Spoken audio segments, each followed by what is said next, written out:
One of the things I wanted to highlight here is, I don't know whether this is common in other gold mines or other mining areas in the world, but one of the things that will strike you when you come to my place, where Barrick Gold are operating, is that they have built a very expensive wall around one of the pits, and this was up to July 2013, and when I went there this January, I realized they have built new walls around some of the pits where they are beginning their operations soon. And this one, which was built 2012, I think, close to 2013, when we inquired about the cost, it was $18 million US.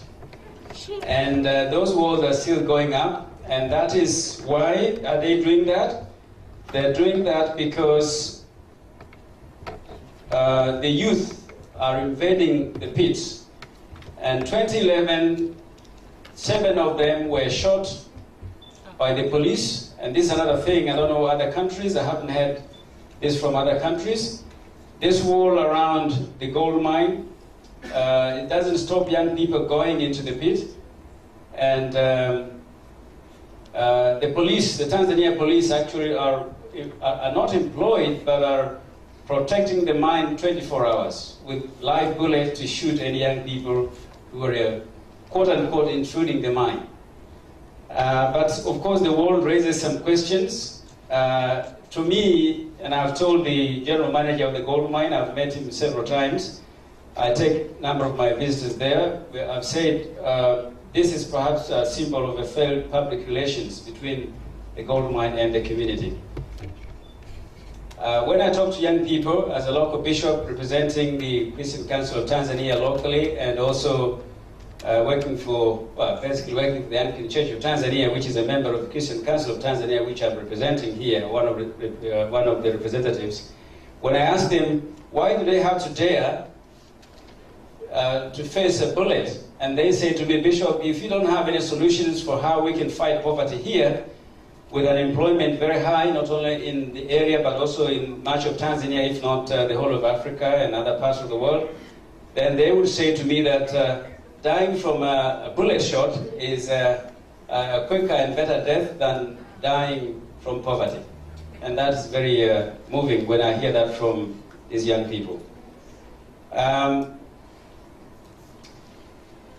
So that is a kind of a challenge for us there. I will talk a little bit later about this youth thing when I finish talking about some of the things which actually, the pressure that the religious leaders, the Interfaith Standing Committee of Catholics and members of the Protestant churches, Christian Council of Tanzania, and the Muslim Council of Tanzania, we were there 2013, I'm a local bishop there, but we were hosting quite a few number of others from different parts of Tanzania visiting the gold mine. And we've realized that the work of the Interfaith Standing Committee and the pressure that is being put on the mining industry in Tanzania, despite the fact that there's still a long way to go, but at least we have been able to get some results, some good results, and I want to share those here. I'm not speaking here for the company, I'm speaking here for the Interfaith Standing Committee, and some of the results that we have found, or we have been able to get out of that, the work of the Interfaith Committee. One, of course, is they've been able to contain the toxic water. The government denied it a lot, but until 2009, no one was admitting it. But the spillage from the pits, from the tailing ponds, that was getting into the river, was infecting the river where the local people get the water and the animals will always go to drink. But then 2009, there was an environmental protection order from the environmental agency in Tanzania, which then resulted in some of the vegetation coming back to life. Toxic water in North Mara Gold Mine is now contained in this, what they call it, TSF. And we found some beds there, and of course some goats. They are not allowed now to allow water to get into the river since 2009. So that's another good result of the work of the religious leaders, and in particular the Interfaith Standing Committee. That's just another pipe going around, taking water from their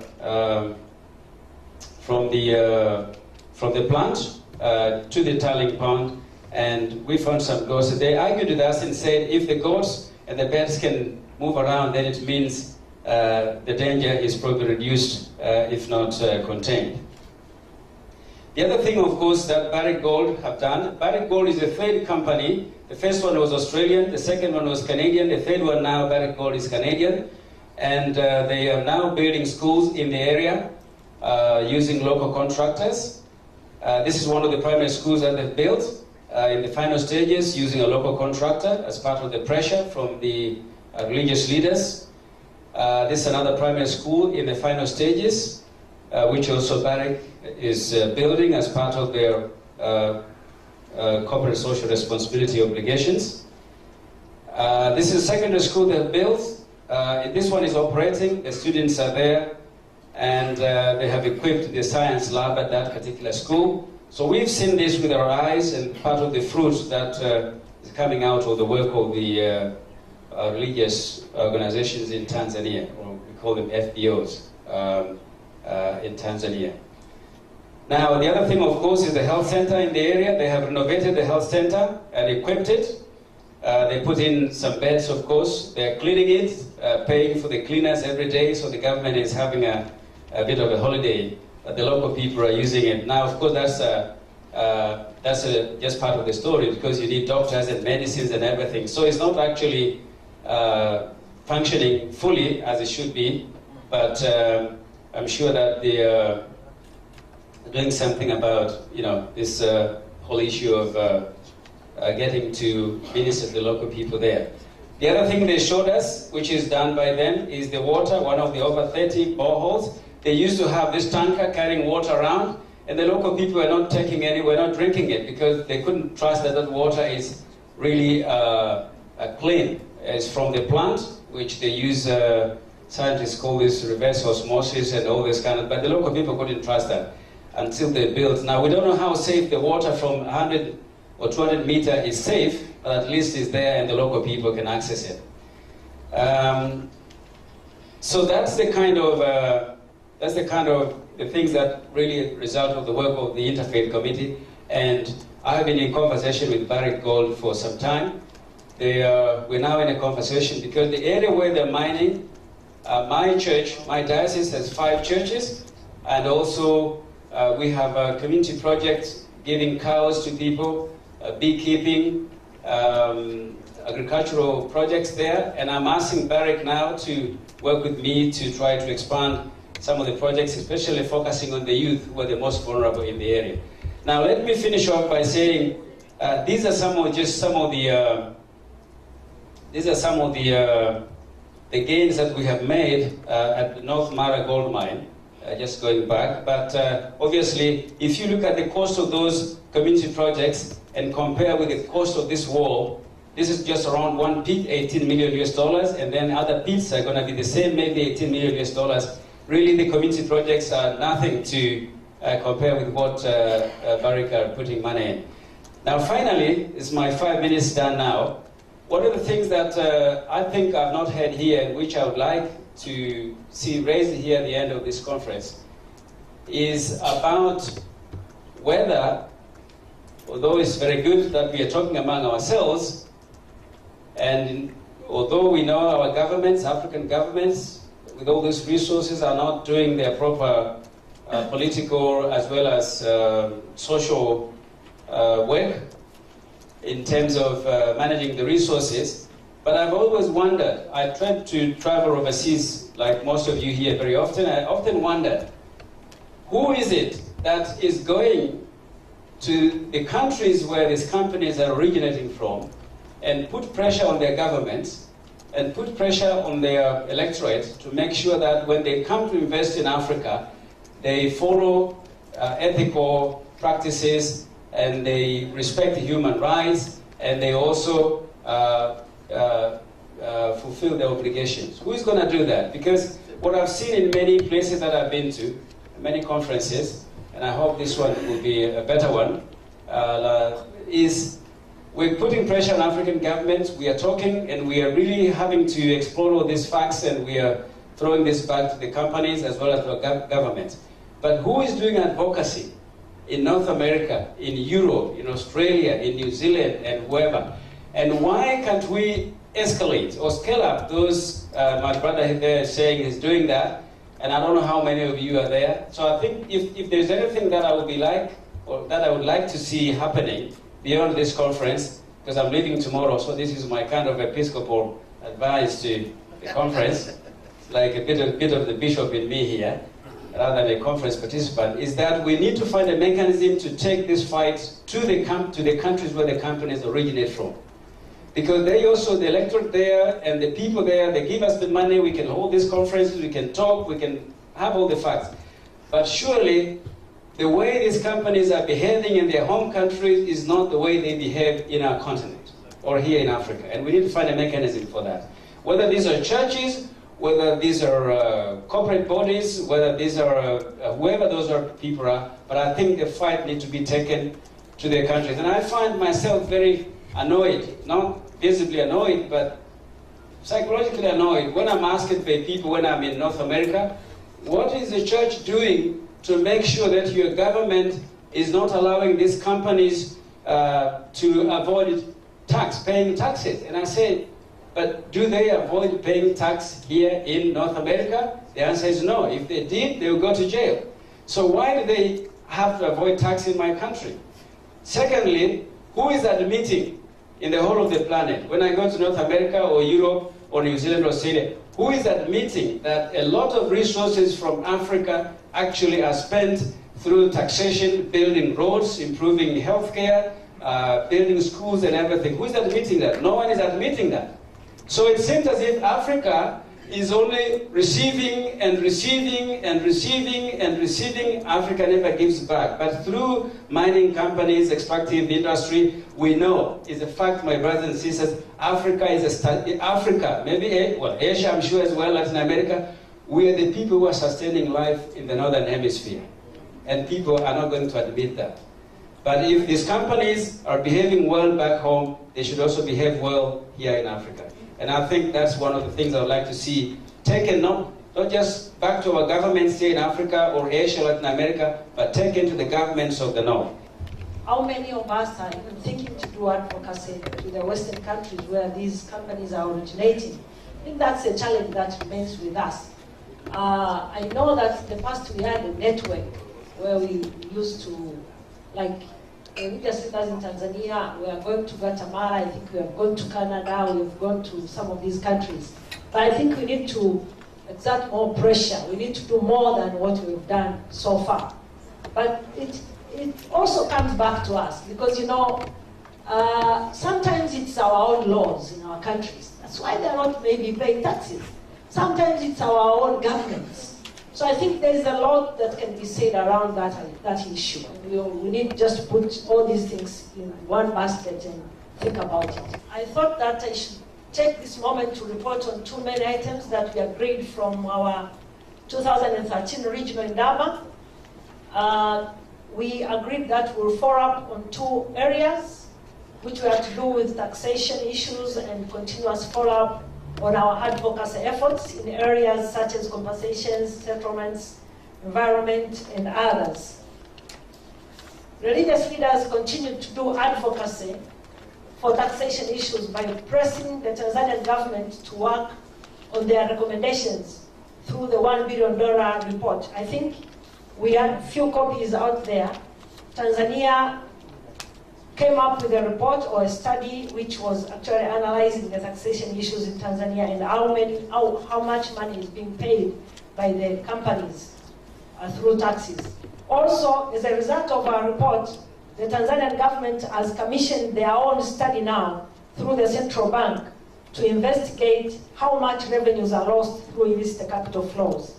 Those of you who are discussing the illicit capital flows, in Tanzania, it is the religious leaders who started this move, and now the government has decided that they cannot work on the religious leaders' report only, they need to have their own report.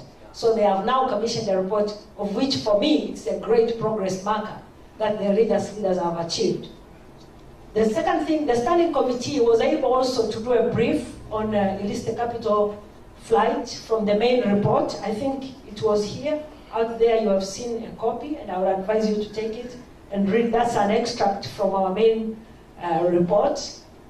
But another thing we did as a matter of follow-up is that TRA also recommended that we need to continue doing advocacy on the expenditure side of the revenues collected. One of the things they told us, they were actually very disappointed as they spoke to the religious leaders. They said, we have been meeting the limit. The government, for example, would give them a limit to say, we want you to collect about maybe 20 billion Tanzanian shillings this year. And we will work day and night to meet this limit, and we collect 20 billion. But when the money is collected, we don't see what this money is doing on the ground. So we want to ask you, religious leaders, to do a report or a study on the expenditure. Maybe the government is spending so much. Maybe we have a very big government which we don't need. Maybe people are, through corruption, are eating out this money. So why don't you do a report on this and then advocate for proper use of these resources? So that's one of the things which we are going to do this year. We have actually budgeted in our web to do a pilot study on the expenditure of some of these money collected. The Standing Committee conducted a reality visit to North Mara and Geita to monitor the progress made by the companies in implementing agreed issues for the communities. And this is what the Bishop has just presented. Let me just finish it. Some agreements with companies where companies must ensure that communities access clean and enough water. Compensations for community members must be paid. Houses for displaced people must be constructed, or they must pay compensations accordingly and involve interfaith leaders in decision making. I'm glad to report that companies have tried to fulfill their promises, although construction of houses for displaced people is a slow process, but the process has started. In addition to this, what I'm excited about is that, so things can happen if we are serious and if we press things to happen. Because what actually happened is that we had a meeting with the company leaders and we really stressed as religious leaders and we said we are going to act more than what you think if you don't do 1, 2, 3, 4. We have gone there, we have seen how communities are suffering, and we want you to take a step. If you are not doing that, then we will go further. And we are happy to see that at least companies have tried to do something. It's better if they are not moving anyway. So what's the best thing? It's to have them do what they are supposed to do. And they have done. For example, they are now constructing houses. It was not their responsibility to construct houses because they paid the compensation money to the government as per the law of Tanzania. But the government didn't give the money to the people who are supposed to be given the money. And so going back to them to tell them to pay again money was actually out of their own compassion to do the houses.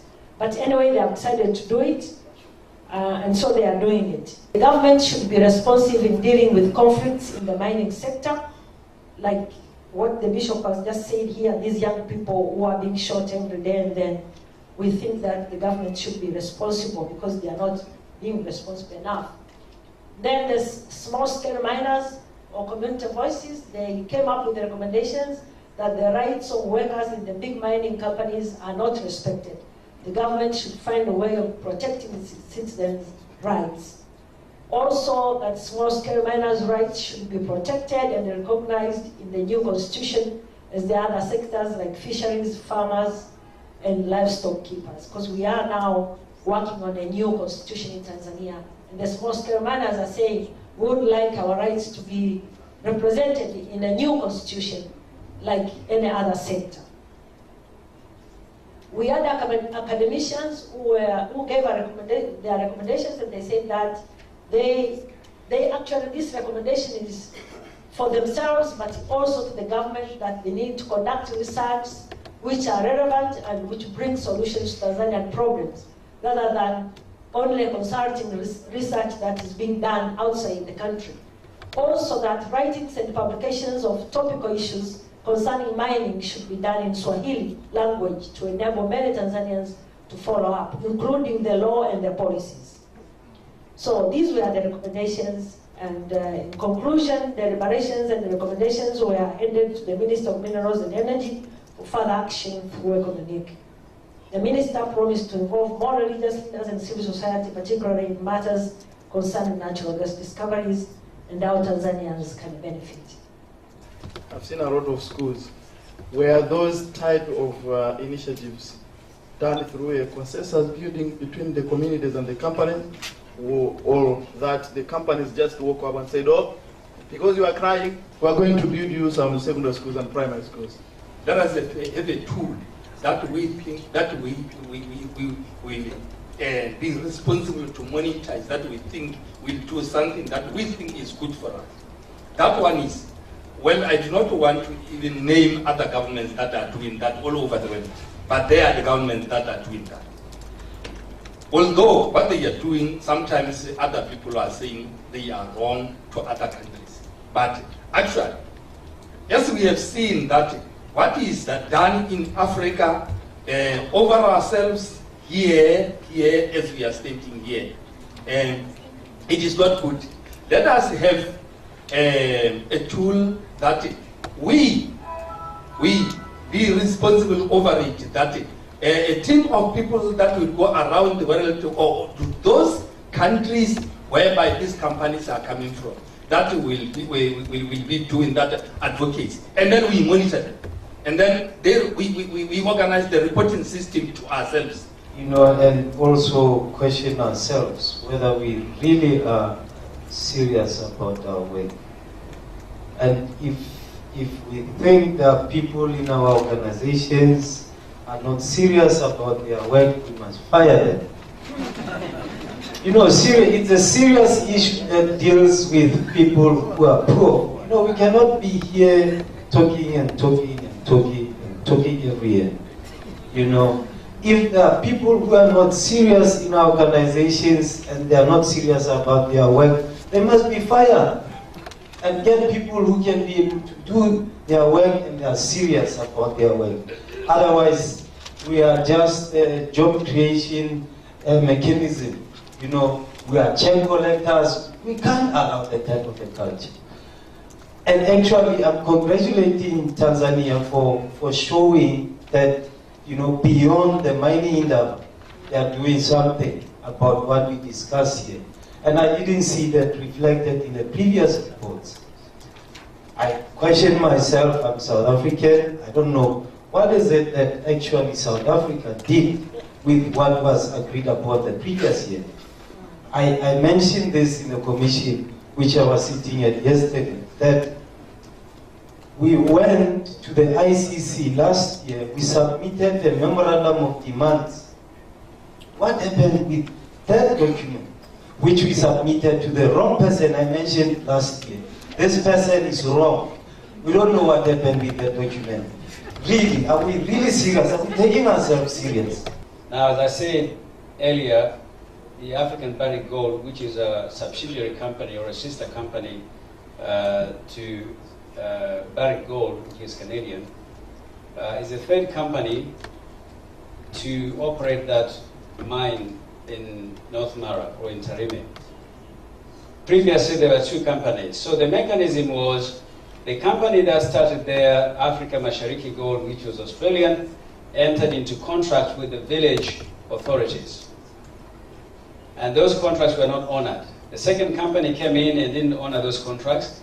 Now the people, of course, as days go by, people become more knowledgeable through advocacy, through contacts, through the work we do locally. And so they have been very tough on this third company, Barrick Gold, to honor some of the contracts which actually they have inherited from the previous companies. So they talked to the village councils and also the district council. And these contracts actually between the gold mine and the village councils are the ones that have produced these schools, the secondary school, the primary school, the borehole, the water boreholes, and renovation of the health center locally. So actually, these are part of the fulfillment of those agreements between the villages. There are about 6 villages surrounding the gold mine and the gold mine itself. So I think, to be fair to the company, although this is just peanut, a drop in the ocean, they have done far better than the two previous companies in terms of honoring the agreements with the villages. So that's how really the schools have come about.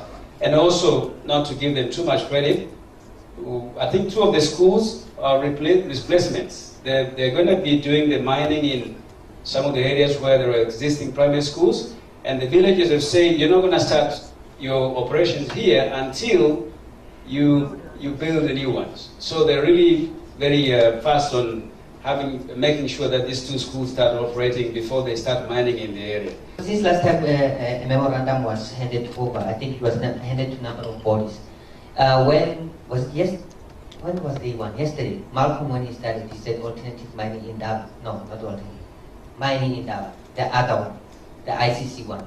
They threatened to sue this Indaba on the basis of, if you remember, the action that we took last year and insisting on handing over the declaration both to the organizers of Indaba and certain bodies.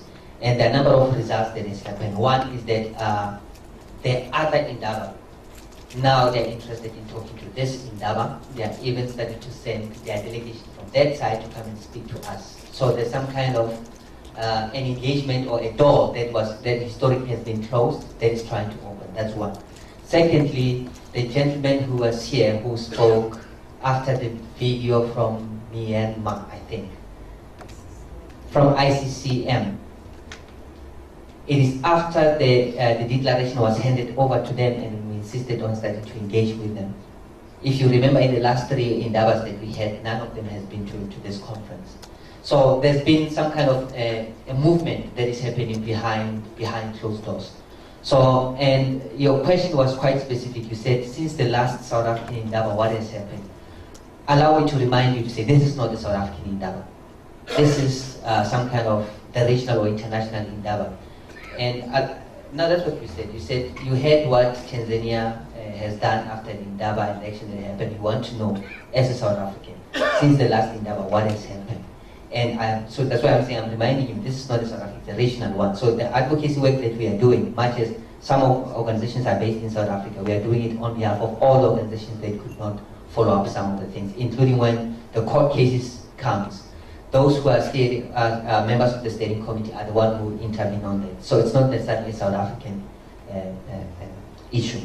So those are some of the things that have been happening. It means, Joseph, it may not be concrete actions as you would want to see as the Tanzanian did, because even the declaration when we handed it over to ICC, remember it's an international body that deals with several organizations in different places.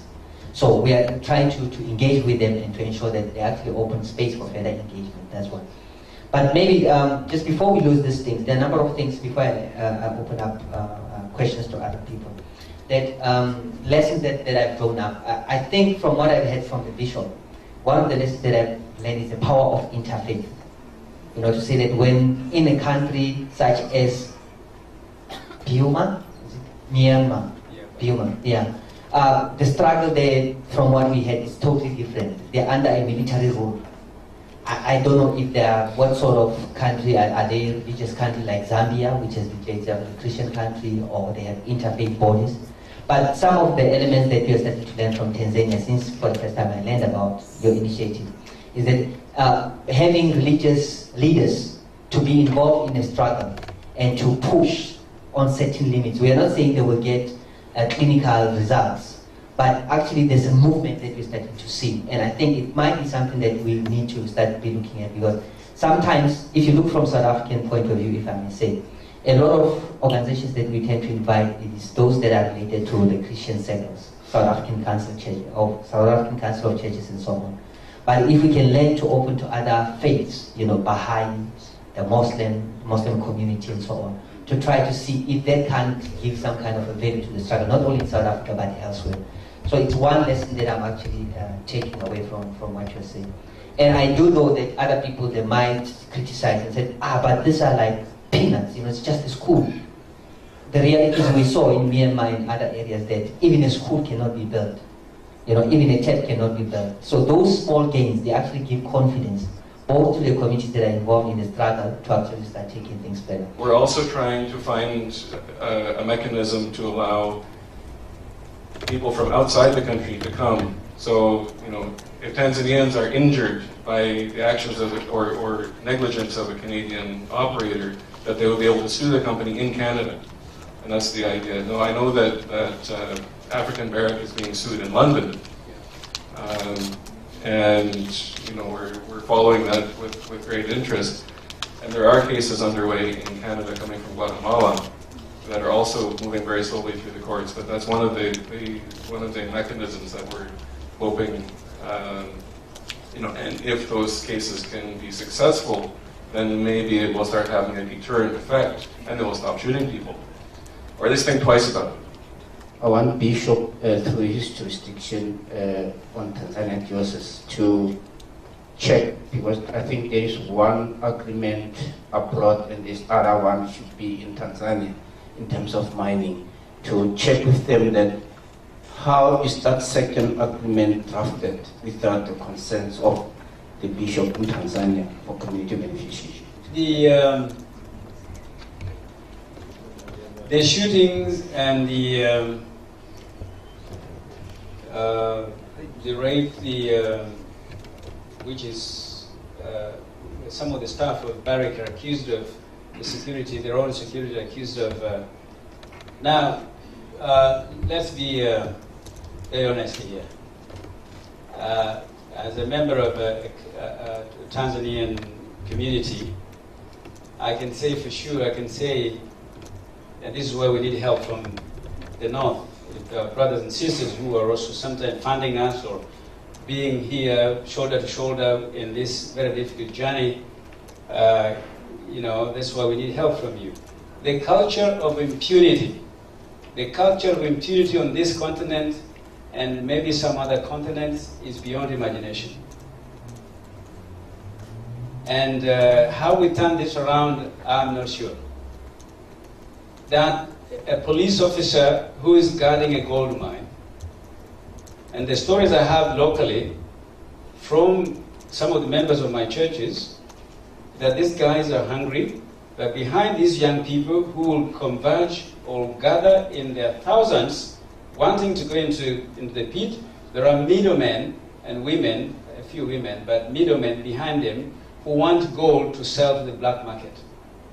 So they will send these young people with money, $5 each, and what they will do, the allegations, and I underline allegations because if they take me to court, I'll have to bribe, and I can't bribe, so I'll have to gather those young people to come to my side and be witness. But the story is, these middlemen give thousands of young people $5. These young people will give that money to the police. They will enter into the pits, quote unquote, legally, so that they take gold out. But when, for some reason, the time to get out has come, when for some reason the new shifts of the police are coming in, and they haven't got their share of the money, when they order these young people to vacate the pit, the young people will refuse, and they have to get out. Now, the 2011 shooting, all of the guys, the evidence showed they were shot from the front, not from behind. So behind, we could say pathologically, these young people were running away, right? But it seems there was a bit of a confrontation. And the other question we did ask locally, I did ask the police, I asked the police chief locally, why can't the police shoot these guys on their legs so that they take them, treat them in the hospital, and then take them to court? Why can't the police arrest even one single young man and take them to court? Why do they decide to shoot them?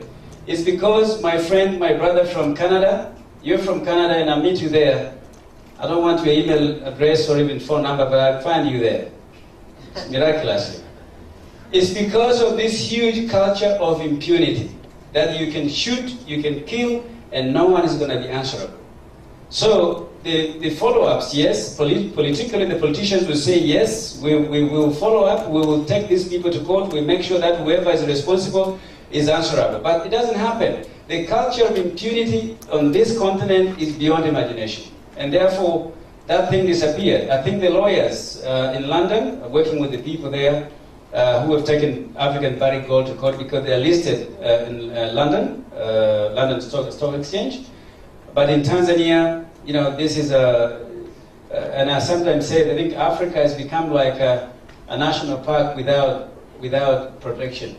And anyone can come and do anything. And also our governments are also treating citizens like, you know, like not even citizens at all. So no follow-ups were done on that, the shootings, but I did ask the police chief, I did ask the local government officials, and we did say never again, because there are allegations of corruption among the police who are guarding the gold mine. But of course, the other side of the story, my brother, I know you want this microphone. The other side of the story, my friend, is that the young people are so hungry. I mean, when was that? The 13th of January, I had 4 Canadians visiting me, and about 4:30, I was taking them to Serengeti. My staff was then in the car. There was a confrontation between the police and young people.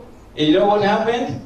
When the police had drove back and our car with these 4 Canadians was passing through, the young people thought this was a police car chasing them. So they hit the car belonging to the church. The windows broken. One of the clergy had a stone cutting part of his skin, the back. And when nobody realized this was a civilian car, a church car, and we reported this to the local village leaders. So the young people are very angry. But then I say to them, this is another side of the story, don't confront the police because they will shoot you and this is going nowhere. The issue of interfaith, which has been inspired very much by Tanzania and Norwegian Church Aid Support and the Council of Churches Bakwata in Tanzania. It has actually become a lesson, and I think we're starting to see the results, and it's getting stronger. The more they work as a collective, the more they're starting to get the results, and I think it's a challenge. We do know that within the religious sector in different countries we might have dynamics and politics, the same way that we'll have in South Africa, but we need to find a way to work beyond that, you know, on an issue of common purpose like this one. And I think it's something that we haven't explored enough, but we know that Malcolm has been in the sector for 30 years, he said. You know, so he must have very good contact, and perhaps he can help us to preach. We have Bishop Joe, we have Bishop Geoff, who's very sympathetic to the cause. And maybe we need to be utilizing them more, and we need to be reflecting that. But it's one that I will take into the steering committee of the Indaba, and I think we need to really start being seen doing something about. Not only, I don't think it should be a South African thing alone. You know, I think it's the same thing that Malawi, Zambia, and so on, other countries as well. We should actually take it as a lesson, and maybe we can put it as part of the recommendation going forward. And Jamie, Jamie asked a lot of difficult questions. He said, involvement of communities. He said we should try and involve more communities. I think there has been an attempt from Jamie. From the first Indaba, I think there's been some kind of a progression, and I think last year was a better one because the issue of involving more and more communities, we always or there's one institution in the circle of organizers that try to advocate for that different organizations from all over, they need to be bringing more communities. The challenge that comes with it, and I think we need to continue speaking, and I'm glad that you raise it, because it also depends on, if we ask people from Namibia to come, for argument's sake, I'm hoping Namibia is not in here. Is Namibia in here? Which country? Say Gabon. If we invite the community, an organization in Gabon, we often ask the organization in Gabon, when they come, to actually find a community member where we work and bring along at least one community member so that they can come and tell their story. That's what we always say, I think, in an invitation when we speak with NGOs. So very often it depends on those organizations that we invite, and we always request them that if they can do that within their own resources. But different organizations, sometimes they do bring one person. I think we have a number of countries where community members have been brought. Tanzania is one. Bishop comes from a community. You can argue that he's a bishop, but he comes from that particular affected community. I don't know what was the reasons or what criteria they used to elect him, but the reality is he doesn't come from Dar es Salaam. He comes from far away, kilometers, away from Dar es Salaam, which is the city. He comes really from where the activities of mining are happening. We have people from Malawi, the same thing is happening. We have in South Africa a number of things. So yeah, I think it's a lesson that we all need to be taken, and then we need to continue making that call to say that the more we have communities attending, the better, because they can come and tell their own stories. We have Myanmar, Myanmar comrades from Yuma. We have comrades from Brazil who are talking, they are farmers and so on. So there are like lessons that we're trying to do that, and we're trying to push further and further. And I'm hoping that those of us who come from organizations that might be funding agencies and so on, please consider next time when you support this cause that you also make a provision for communities to be in attendance. We can say to the organizing organization, say EJN or Norwegian Churches or benchmarks, we can say we give you an X amount, but out of this X amount we expect so many communities to be in attendance. Then they must find a way to get those people here. But if recommendations come from the commissions, as you're going to hear the report now, people say this is what we discussed. Out of what we've discussed, these are some of the recommendations that we are coming forward with, and we allow people in plenary who were not in the commission to say, by the way, did you also look at this? Then we tell those outcomes as recommendations of actions that needs to be followed. So whatever that we have to follow on, it comes out of what the collective have decided. It's not things, we don't try and invent things outside. We always think of doing those things, but we do them as individual organizations. But when it comes to implementing the decisions from the alternative mining Indaba, we do that the collective who attended had agreed on. So when you hold us to account like Joseph is doing, saying you gave a memorandum, what happened to it, then we can account on the basis of that, not anything else. But individual organizations try to go beyond that. My father was a darling boy, that's why I'm a socialist, I'm a socialist, I'm a socialist. In Brazil, most of the mines, they are privatized. I think it's common, with other countries. And then you're saying that the petrol price is very high. And then they're also saying that most of the companies that are operating in Brazil is Total, Shell, and two other companies from China. So we didn't get the name of those two other companies. And then we were saying that the majority of Brazil resources, okay, yes, I've said that already, that they're being privatized. And the challenge is that many communities in Brazil, they've been giving a false hope or a false explanation that there are no impact on communities from oil and gas exploration. But the comrade was saying that you can see from the fishermen are affected, and also some housing, there are no job creation, so there are a lot of things that are happening there. And despite the doubled reserve of gas, but they were saying that the biggest problem now is the inclusion of fracking in Mozambique, which is going to cause a lot of problems of water resources in that country. So communities organize themselves against privatization, And then with the help of NCA, because they've never looked at the impact of environment before health and social issues, but with the help of NCA, they managed to starting to identify the impact of gas and oil on health and social and environment, but also on climate change, that they are starting that the exploration is starting to impact on global warming.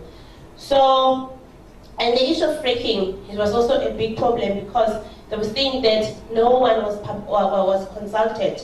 There was no public participation, and then and the groups but they are enjoying the support from many organizations such as Greenpeace, who has experience on this kind of issues. So the key issues is the privatization of the companies, fracking, no consultation, and then also how to divide the royalties, and also no clear explanation on the environmental impact assessment. So the presentation from Mozambique, Dr.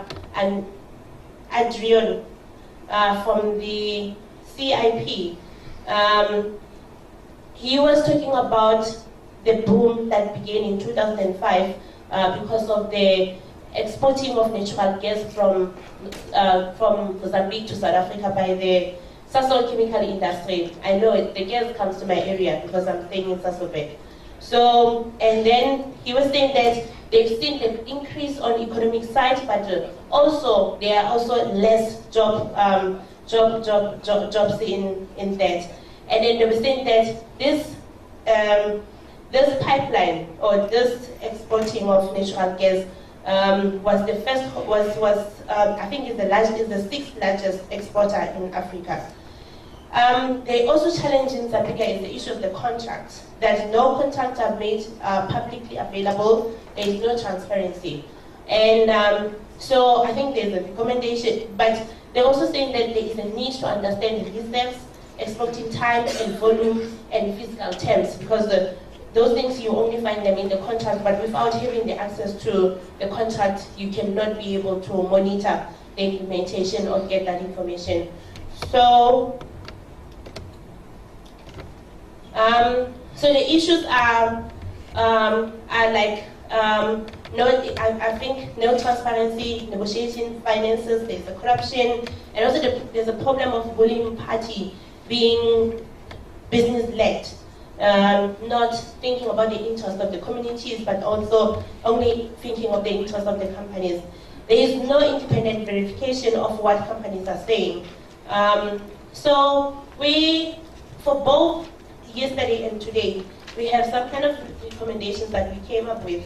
And we said that we need to use our constitutional right to question government what is wrong. And it is also important to understand the contracts in order to be able to negotiate better. This will help to see how much government is taking and how much the companies are paying in terms of royalties.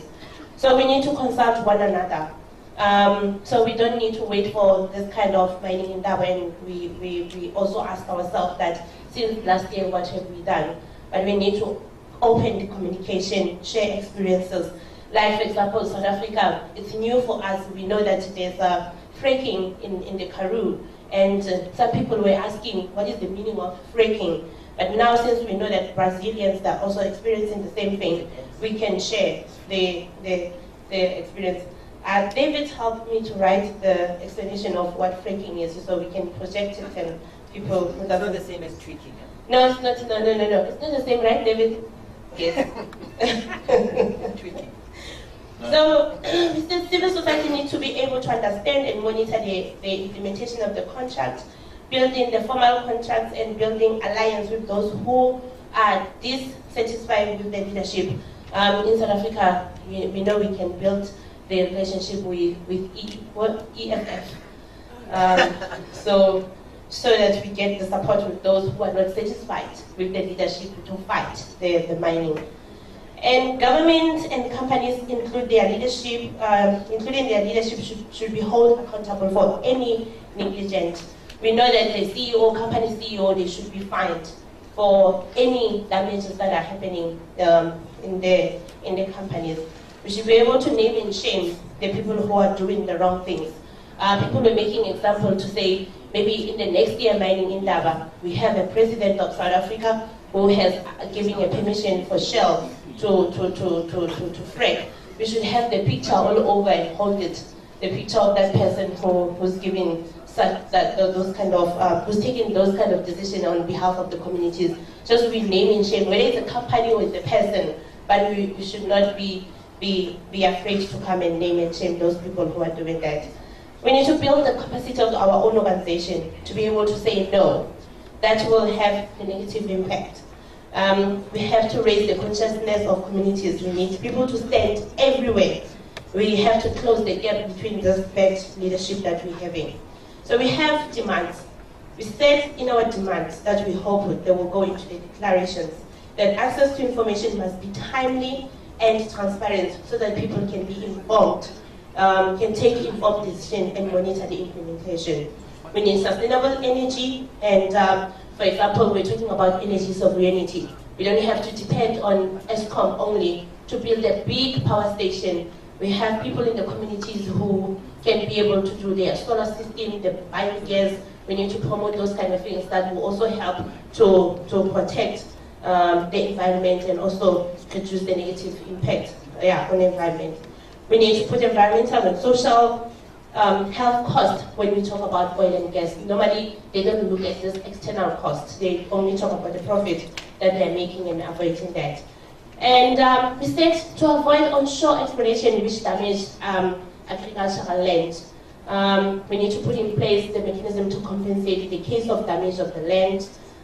We need to have specific taxes to put in place for communities most affected by gas and oil exploration. And government and civil society have to establish consensus about the model of multinational oil and gas.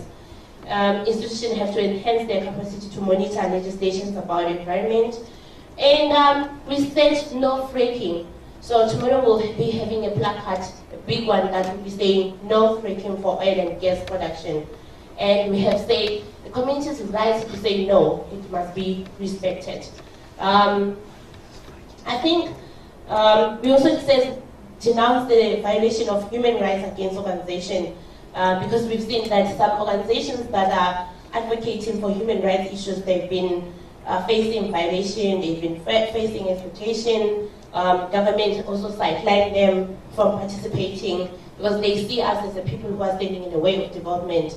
But we're saying no to that because we have a right to gather, we have a right to participate, we have a right to protest. And we have to fight our constitution, consider the natural resources as people's property instead of the state. Like we've been saying, there's nothing, you cannot negotiate on something that you don't own. The mineral resources that you find most of the time, they say it's owned by the government. So we will talk like this unless we fight for the constitutional change to say, oh, both communities, they must also have equal shares on that. Okay, I think that is that. Yeah. There's an organization in Cape Town called SAFI, S-A-F-F-I, Southern African Faith and Family Institute, and they deal with leaders of faith community who do not help members of their community who are abused in family relationships. Because ministers and imams and other faith community leaders send abused people back into the home saying, you promised to obey. And that is outdated thinking. That has got to be stamped out. There must be no abuse in the home and in community. What I want to say is, let's write conspicuously tomorrow that we as the public need a shareholding in the mining companies.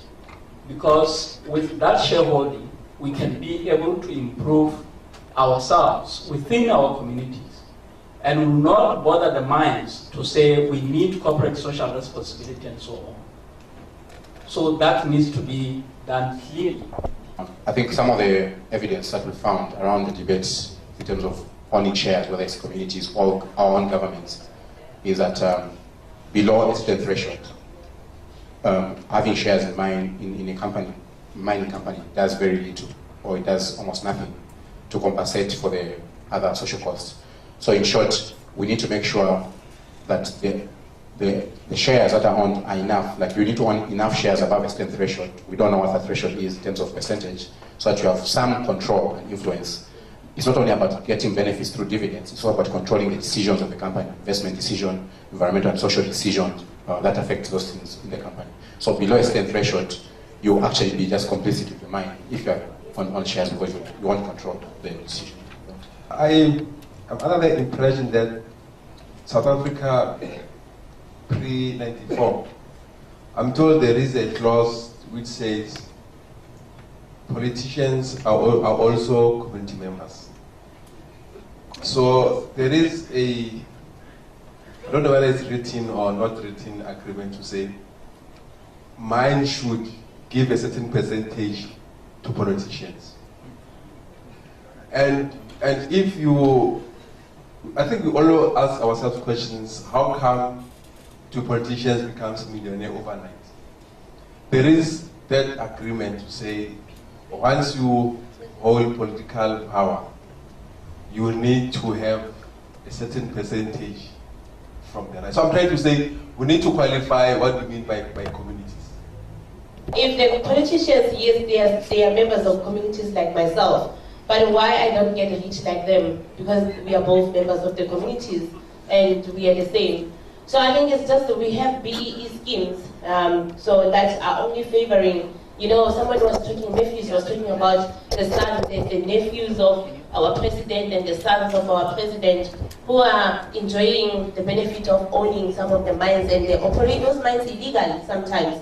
So it's a fraud, and those people, they should be arrested. So that is why what we actually should advocate for. Then I think in the next session we'll be looking at the draft declaration, and then there's a question of what happens to our declarations, to whom do we hand them over to? And I think it's also important to be thinking that way when we are drafting the declarations. To whom are they addressed to? Now, last year we, as you know, we marched to the conference center, and after some innovative leadership by Bishop Josie Yoka, we refused to be contained in an area where the police had directed us to. They wanted us to be quite a distance from the conference center. So we managed to march right up to the doors of the conference center and refused to leave until they took our declaration. Now, the declaration was eventually handed over to one Judith Hill. She's a media advisor to the organizers of the mining Indaba, the official mining Indaba. We were not really satisfied by this because she was literally forced into accepting this declaration. Previously, we've handed the declaration over to someone from the World Bank because it's a declaration that addresses many different issues and many different stakeholders. And what we try to do during the course of the year is to approach different powers that be to accept our declaration. We were turned down by the South African Chamber of Mines because they said that their headquarters is not in Cape Town, and when they are in Cape Town, they are also in somebody else's backyard, and therefore, if we want to hand over a declaration to them, we should march where they are based in Johannesburg, which is of course improbable. Then we tried again the Parliamentary Portfolio Committee on Minerals and Mines. Previously, they were happy to receive our declaration, and I think there was there was some action that took place after that. There were community hearings. Now this year we are trying to, we have a difficult task because nobody wants our declaration. They say because we are marching and we are making noise and so on and so forth, it would really make them unpopular among their friends if they are seen to be accepting our declaration.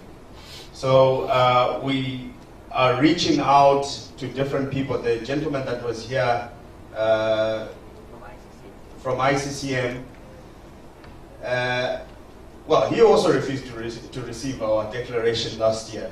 But what he did is after the meeting, he came to us and we were able to engage with him at our offices, and this is what has opened a space for us at the mining Indaba, as I've already pointed out. But so it's quite difficult to hand over the declaration. It's a hot potato. No one wants to be seen to be receiving, you know, a declaration that is aimed at so many different people. Some of our group were lucky to be able to get into the main mining Indaba after, you know, towards the end. They were a lot more lenient. They were not asked to pay. And they met with Faith Bikani. And she was incensed. She was quite angry. She said she was pulled out of a meeting by someone who was told that there is a group of people singing and chanting outside that want to give you a declaration. So she says, we did not use the right approach, although we had written to her office. So, in short, if you know someone on the inside who can take our demands higher, this is the space to bring that name forward. And that, in short, is what happened to the declaration last year. On the issues of illicit financial flows, civil society organizations are relying on studies that have been carried out by Global Financial Integrity and other research institutions, without civil society organizations doing their own researches on the issues. So in that respect, we recommended that we need to strengthen our evidence base so that we can engage at all levels, be it at national level or at regional level. In that sense, we said we need to accompany the figures that we get from those research institutions with the stories that come from the local communities, so that whatever local communities are lobbying for should be related to the complex issues of illicit financial flows, so that the struggle is at all the levels of engagement. Then on the same, we also recommended that civil society organizations should work with the media in their researches, in, for instance, investigative journalism.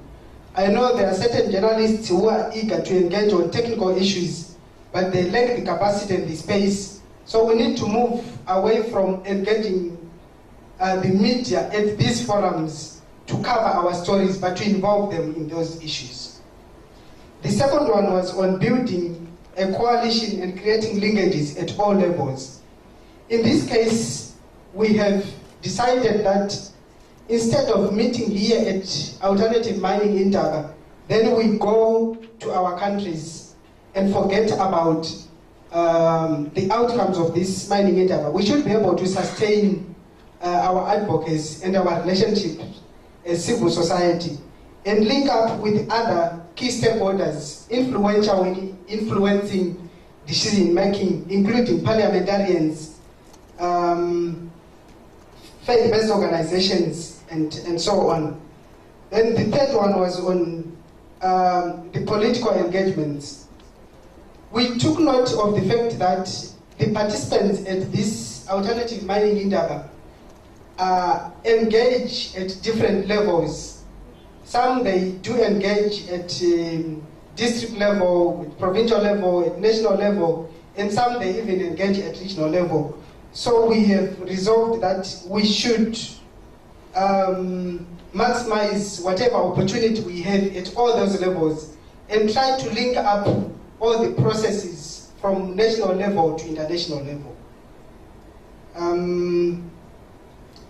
Then we also realized that the issues of illicit financial flows seem to be very complex to comprehend. Some community members, they can get into a session where illicit financial flows issues are being discussed and leave literally without getting anything. So we have decided we should carry out trainings with civil society organizations, faith-based organizations, and even members of parliament, so that we capacitate them in order to enhance their engagement capacity.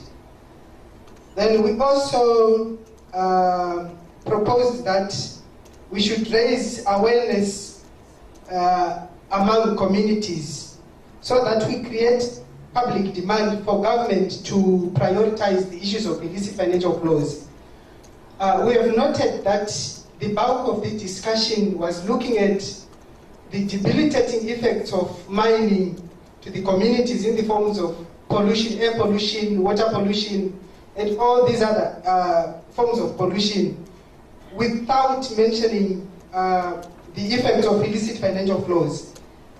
So we said we need to continuously engage with the community-based organizations and the general citizenry so that they demand national governments to prioritize issues of illicit financial flows.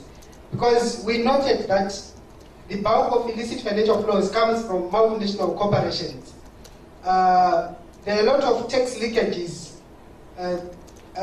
due to incapacity of our revenue authorities. So in that case, most governments, they neglect to capacitate the revenue authorities so that they can close the loopholes in order to capture as much revenue as we can from the multinational corporations. So we should create that public demand for government to prioritize these issues. And the final one was on demanding government to strengthen legal and institutional frameworks for addressing issues of illicit financial flows. In this case, we as civil society should demand governments to audit multinational corporations so that we can follow their financial trends and be able to analyze and note the amount of money that is leaving our countries in the form of illicit financial flows. The other issue was to demand the governments to improve on their governance and transparency and accountability in the extractive industry. The other issue came after realizing that most of the international instruments that we adopt as national governments, they come from institutions such as the OECD, in which case we realized that the OECD is a group of rich countries that come together working on a voluntary basis, which rich countries are the same destinations where the illicit money will be carried to. So our issue was that our governments should desist from using such models and come up with their own models which best suit our conditions in Africa, rather than making use of, for instance, the OECD models, yet OECD is an interested party. Then the last one was on dismantling systems that perpetuate illicit financial flows. I think both from the plenary session and the session that we had on illicit financial flows, we noted that there is collusion between government officials and multinational corporations, making it difficult for the government to follow the negative effects of mining through the multinational corporations. So civil society should act as a force to dismantle those kind of relationships so that we increase our governance of natural resources in our countries.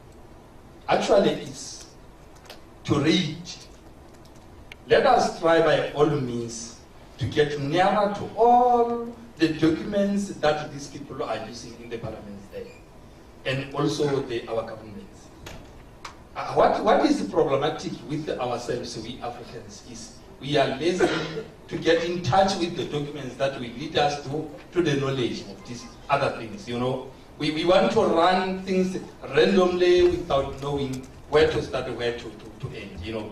But I think if we can be alerted of this issue of reading the documents, knowing might pretty well what these people are doing there, what is our right, what is their right. We must emphasize that this global economic framework that governments operate under the neoliberal framework, actually encourages capital outflows. So one, our governments have limited capital controls. Investment agreements allows capital to take their money out. So I think we need to make a critique about the business-friendly environment that our government has created to attract investment that is causing finances and resources and money that could be used for redistribution to flow out and to go to tax havens. So it's not only about capacity. So we must make a stronger statement about the kind of economic system that we're operating in. Even if you start changing the tax rules, tightening up the loopholes, limiting the transfer pricing, increasing the marginal tax rates and so on, you're still dealing with foreign investment and foreign investors who will, at the end of the day, be repaying their own investment. They will not be staying in the country of investment.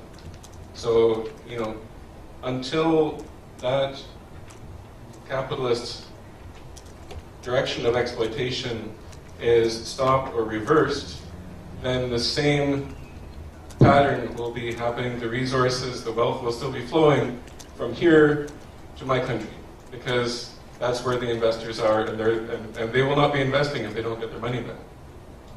That's not a threat, that's not, you know, but that's the dynamic. And, you know, once upon a time, Zambia owned its own mines. And whether they were well run or as clean or whatever, you know, the benefits were maintained. The investment was Zambian. It was not Canadian. It was not Chinese or Indian or British. It was Zambian. We actually did make it a point that capacity is a list for the problem. Government's capacity is a list of the problem in this question. But however, we still really have to answer the group's mandate of saying come up with recommendations. So at the end of the day, we need to all keep an eye on the bigger picture, but we still need to work in the different areas, like really concrete things. And if it's as a tactical way of leading to those breaking down those structures, we still have to identify the different areas in which each one of us can approach this. Presentations and subsequent discussion touched on two broad themes that relate to social protection. So that was the issue of revenue distribution and governance. Numerous speakers emphasized the fact that the SADC region is characterized by widespread poverty and inequality despite the mineral wealth in the region. It was noted that both mining companies and governments have responsibilities to ensure that the benefits of mining lead to tangible economic impacts, including particularly employment. Many in the group felt that the revenue contribution by private companies was insufficient due to issues such as overly generous taxation regimes and tax evasion taking place. The SADC-wide basic income grant was discussed as a mechanism through which a more just redistribution of mineral revenues could be achieved.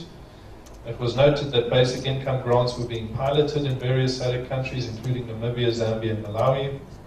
Some group participants raised reservations about the feasibility of the SADC basic income grant, including questions of implementation costs. Speakers also emphasized that the basic income grant should not be seen as a substitute for development initiatives and restitution for locally affected communities. It was noted that compensation to impacted communities was often absent or insufficient, particularly with regards to use and ownership of land. I think it's important for me, reporting back on group discussions, to state that the group did not reach a consensus on the feasibility or desirability of a basic income grant that would be funded through taxation on additional resource industries. So I'm sure if some of the group members are here, you might hear after my presentation, some would say, yes, we need to go for this. Others said, you know, this might not work. All I can do is report back that there truly wasn't consensus in our discussion on this idea. theme of governance was also widely discussed. It was noted that the Resource Watch Institute and the Natural Resource Charter provide potentially valuable tools to improve governance outcomes, for example, through the Natural Resource Charter benchmarking framework, which is a tool that can be used in a national context to look at the quality of governance and some of the issues. And some countries, African countries, have already used this framework successfully. Nigeria, Tanzania, and Sierra Leone were mentioned. It was noted that it was particularly important to ensure accountability and transparency in the extractive sector. In this regard, the role of the media, civil society, and national legislatures was emphasized.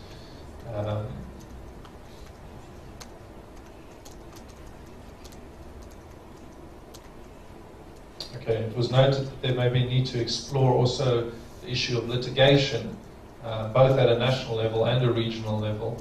We heard about the court case in London against Africa Barrick Gold. So looking, I think, more concretely at litigation to actually address some of the environmental and developmental concerns around mining. Discussion closed with the recognition that there are systematic problems or systemic problems that result in poverty and inequality in the midst of resource wealth, and therefore there's a need to assess and reform the system itself which produces these results. It was noted that communities are often required to carry a disproportionate responsibility for development and also carry the costs of mining activities rather than governments or mining companies. The group concurred that poverty and inequality found in the region was unacceptable. We were a bit light on recommendations, I think, because we spent so much time discussing the pros and cons of a basic income grant for the region. But I think I could fairly say that the group recommended that collection and distribution of mineral revenues needs to be reassessed, and the SADC basic income grant should be explored as a possible mechanism to achieve these outcomes. Further, systemic changes are required to address the poverty and inequality that is prevalent in Africa in the midst of resource wealth. Mining companies should be held accountable for the development impact or lack thereof in the extractive sector, particularly as it relates to local communities. We should always be in touch with the communities, and not behave like governments, come up with plans that are not in touch with reality. So there was resistance on the fact that, you give me $15 and think that would actually assist. Well, there was a defense that if you give $15 to a person who is not actually working, you are assisting them to be able to get employment. And going with that, there was an example given about the youth subsidy, which is, currently going to be implemented in South Africa, that there was a resistance towards that particular policy, saying it's likely not to work. Actually, it will empower companies more. So I just wanted to add on that, but also need to put a reminder to, again, emphasizing that to NGOs that we need to really be in touch with communities. Basic Income Grant is a campaign that says a minimum, each and every person. Okay, SADC Basic Income Grant, let me put it. SADC Basic Income Grant. As long as you are a citizen in SADC, if you have a passport or identity document that says you live within SADC, by law, you have to receive $15 per month. Whether you are working or you're not working, you receive $15 as a means of helping you. It's not a substitute for you to get a job, but it is just to help those communities. What I'm saying per person, I mean, if you live in a family where you have 10 people in one house or 5 people in one house, that's 15 per person, right? No, not per household, per person. So that money is supposed to be used for you, for example, to go and find a job, to go and make photocopy if you want, to make copy, CV. You can use it to go and buy bread. And an argument that is used by SADC Basic Income Grant, it suggests that if people have basic money like food, then the risk of people becoming destitute will be reduced.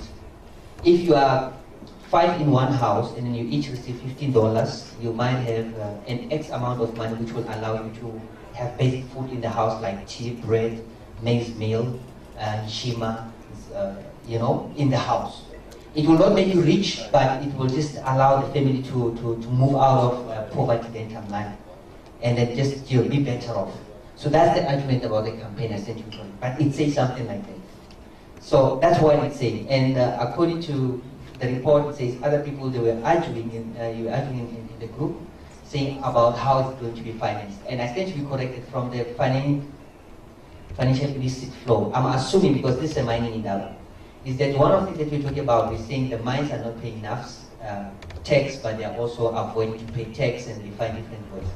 And possibly, I'm suspecting from the group, a recommendation was that the mining houses should also contribute a proportion towards making sure that that happens. Because anyway, it simply means money going, if you speak to Aphrodite, is Aphrodite here? There's a friend of mine at Aphrodite speaking about Happy People Index. Because this time money will be going directly to the citizens. It doesn't mean they won't pay tax that they are paying. They will still continue paying, but over and above the tax that they will pay a proportional tax, which will go to each and every citizen to contribute towards them. So whether it's a mine in South Africa or everywhere, they contribute to some kind of a sovereign fund, which will be used to administer it. So that's short and sweet part of it. Why would I want to receive $15? I don't need it if I'm working. So I would rather you multiply the $15 from wherever you're getting it, whether it's increased tax revenue or others, and governments invest it in sectors that can create jobs, sustainable jobs. People are poor because they don't have income. They don't have income because there are no more jobs, because the mines don't employ. So the government should use that $15 per person to invest in agriculture, generating jobs, in creating opportunities for young people. And just the simple act of giving out a handout itself is demeaning, and it touches on the dignity of a human person. So I think it's not a long-term solution to what we're trying to change. We're not trying, that won't change the systemic problems, the structural problems that we've been talking about the last 3 days. That is playing into the typical World Bank type social safety net, which actually is like the people stealing our money, then they come back and give us a handout. The unemployment that we have today is a structural problem. Somebody else is sitting and planning for you to become unemployed for a very long time. So much as we are saying this money needs to be put into some kind of employment creation by government and so on, there's a likelihood that I do know in certain countries, Nkandla will be erected with that money. Yes. You know, it will not get to the people where it's supposed to get. But if you give some kind of a guarantee that each and every person, we do know that some politicians somewhere will find a way to get hold of that money if it's going to be put in some kind of pool. Actually, that's what we want to change. I agree. I'm not disputing. That was not here to defend. I'm just saying, reminding you to say that unemployment that we have today, it's very structural. Somebody is sitting somewhere and planning that you will become unemployed for the next 20 years, deliberately so. You must not forget that, you know. But this one gives some kind of, and I agree with him when he says it's not a permanent solution. I didn't hear him saying it's a permanent solution. We had Legal Resource Center that has presented that give an input on the customary law, and to say how does the customary law work. That's one. But secondly, most importantly, is that how can different communities use customary law to actually attain justice in their own communities. Different options were given, and a South African case of, I think they had time to study the customary law in South Africa. And it was mentioned to say that for the first time when the issue of customary laws was challenged, it started I think in 1919, and there was a clash between customary law and the Roman law and so on.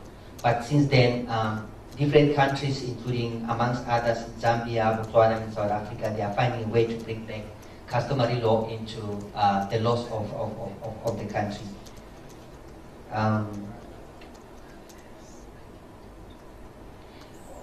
It was also mentioned to say that a number of things, customary law is pretty often, or should I rather say free, prior, informed consent. It is underpinned by customary law, because if you look at the nature of it, it requires that people need to be consulted on decisions before they are taken. We know how the custom works. The chief cannot take decision alone. He needs to be consulted with the chieftaincy and so on, and the people and so on. And it was also said that the concept of customary law, including free, prior, informed consent, they can actually be used as a process to help in organizing communities.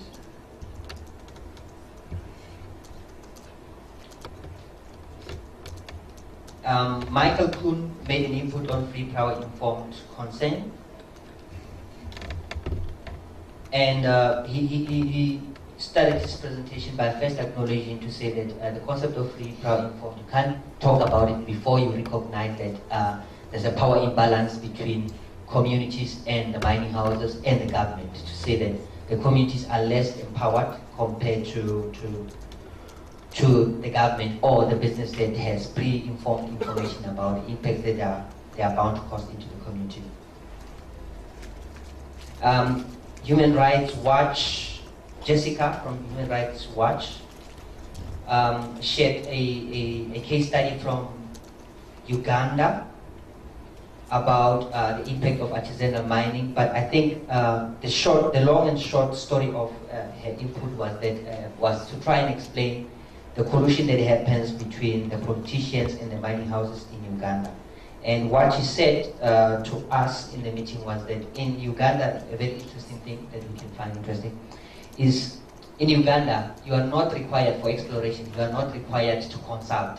And the mining houses are not required to consult with the community. You can just go get the permission from the government and start exploring. And comrades from Buma, they also shared their story, but the most important thing they said, they've been under a military rule for the past 60 years or so, and they are governed. I don't know if any of us understand what they're talking about here. I was shocked myself, because they said they're under a military rule. They are not ruled by under democracy, and they have about 600,000 displaced people inside the country. In 1994, there was like some kind of a ceasefire, but it came back around 2001 because minerals were discovered in certain areas and the military had to go there with guns and start displacing people in search for resources. So we asked them to see what type of support that we can give to them. So they said it's up to us to suggest the kind of support that we can give to them, but that's why they showed us a very interesting movie where people were resisting and the process that they are doing that. And if people were not tired, it would have been good to have some kind of a concrete discussion and support that we need to direct at the people of Buma and how we can support them. But it was shocking what we saw then. Brazil, wow, Vale. Brazil was also equally interesting. They said, the comrades from Brazil, they said they took over a railway station. There's a railway line that goes from the community where they are, that takes the minerals out to the shore. 600, I think they said about 600 farmers, they actually took over the trade at the railway station for 3 months.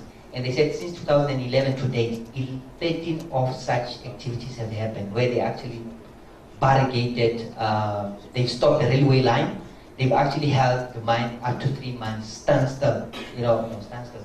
It's an Afrikaans word. I mean, to a complete halt. The consensus, I think, from having had the reports, different reports from the commissions. Number one, it started with the report from Tanzania, where people saw an important need and it needs to be reflected both in the manifesto, but we should also take it as a plan of action within our own national movement. The issue of being interfaith. To say when we have national alternative mining in Indaba, let's make sure that we don't only invite the Christians in different countries, but we make it to become interfaith. So this should not only manifest in Tanzania, but we should try to carry the same sample that we learned from Tanzania in different countries. That's one. The second one was an inclusion of more communities. We must ensure that this alternative mining in Indaba, they don't exclude communities, and Jenny must be very happy to hear this is coming forward. The concept of free, prior, informed consent was reported, and it might be advisable that we also reflect it in our manifesto, but we develop some kind of an action around it. The prophetic voice of the faith-based communities also came up. I think it's advisable that we develop a theological rationale around the work that we are doing, so that when we go and speak to Baha'i and the Islamic community, we have a theological rationale that speaks to their religion, so that they can buy into the process that we are talking about. And maybe Steph the lady from SEFC has left, maybe they can help us with them. The issue of mining communities demanding ownership of minerals. I think it came from Joseph to say that the community needs to demand ownership of minerals, not just shares, but ownership of minerals, because until such time that people have a right to the mineral, then they can decide whether they want to exploit them or they are not. I think it came from Caroline, who also said at this stage, people have surface right, but you don't have mineral rights. But if you have mineral rights, then you can decide whether you want to exploit those minerals or not. Building national Indabas, we spoke about that. Illicit financial flow. It was said in the report now that we need to do a collection of stories and maybe movies on how illicit financial flows is done. But I think this one has been addressed by Tax Justice Network and Afronat by saying that in all the Indabas, starting 2014, they are going to be rolling out the trainings on that. So in a way, there's a clear plan of action for them. It was suggested that the struggle of alternative mining in Indaba, in the same way that Mandla explained, to say that EJN has been involved, pushing back and forth with different people around the declaration. That the struggle of alternative mining in Indaba should not only happen during the Indabas. It should be something that happens throughout the year, and the media needs to be involved. Training of various sectors, okay, I mentioned it. I'm almost done. I'll put these things, I'll forward them to the consensus group so that they can consider what you have said.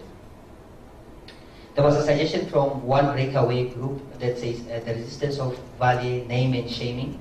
And there was a suggestion that perhaps we need to consider every year to identify one case that we need to be litigating. If there's one community where there's a potential of litigation, we need to profile that a year and give a total support to that community so that we can have some kind of victories that we're starting to win. Secondly is to identify a company that each and every year, a theme, it is circulated around one company